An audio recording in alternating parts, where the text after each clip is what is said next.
گلناز یکم آرومتر راه برو، مامان خوابیده. مگه مامان از بیمارستان برگشته؟ آره، مامان بزرگ از بیمارستان مرخص شده. مامان خیلی خسته شده بود، تو اتاق ما خوابش برده. باشه، اشکالی نداره، خوبه. حتما گرسنت شده، غذا بیارم؟ نه، خیلی گشنم نیست، هر وقت خواستم خودم میارم. باشه، من خیلی وقت منتظر تو بودم که تو برسی با هم دیگه غذا بخوریم. حالا تنهایی غذا میخورم.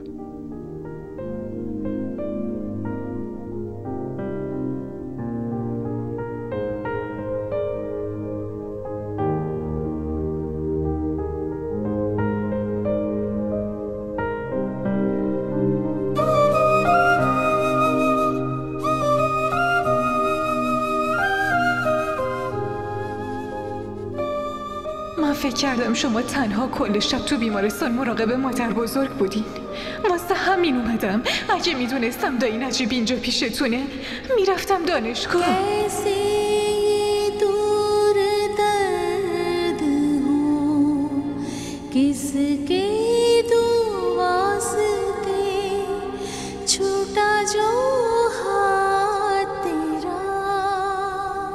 اون همیشه تو لحظات سخت کمکتون میکنه. عجب آدم خوبیه، مگه نه؟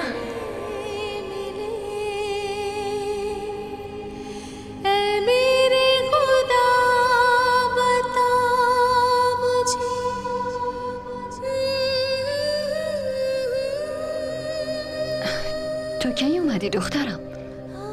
همین الان رسیدم مامان. ببخشید بیدارتون کردم. نه، فکر کنم خیلی خوابیدم. ساعت چند شده؟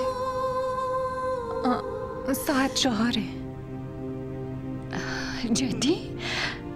اصلا نفهمیدم. کجا دارین میرین؟ دراز بکشین. نه، یکم دیگه بگذره نماز ظهرم قضا میشه دخترم. مامان. بله. تو چیزی میخوای بگی؟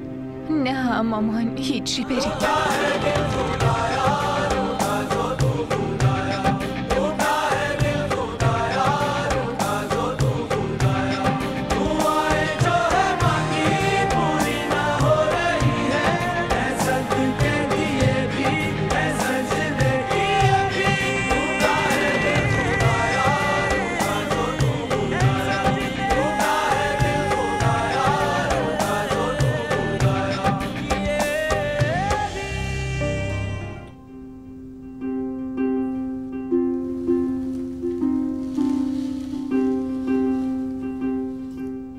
برای عمل پول کم داشتم، واسه همینم بهش زنگ زدم. همیشه تو لحظات سخت کمکتون میکنه.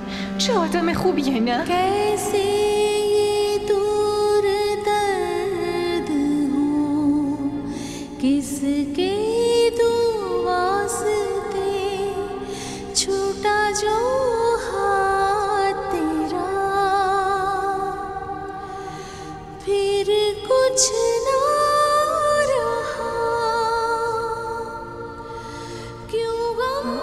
مامان، شما هنوز بیدارین؟ داشتم میرفتم بخوابم. تو چرا هنوز بیداری؟ خب از هفته دیگه امتحان دارم.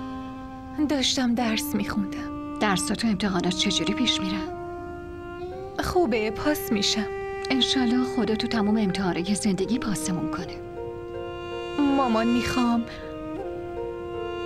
لطفاً منو ببخشی. من تو بیمارستان خیلی بد باهاتون حرف زدم.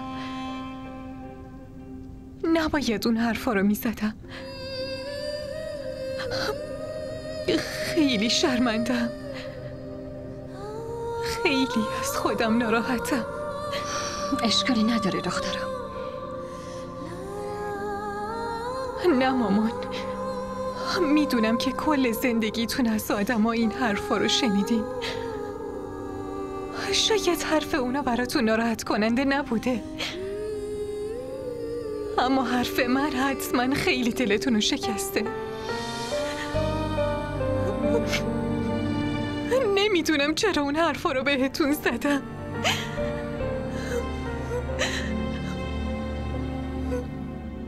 منو ببخش مامان، لطفاً منو ببخش. دخترم اینطوری فکر نکن. من نمیخوام زندگی تو هم مثل من پر از تلخی باشه. تو باید عروسی کنی، یه خونه دیگه بری، خوشحال باشی. مامان منو ببخشی.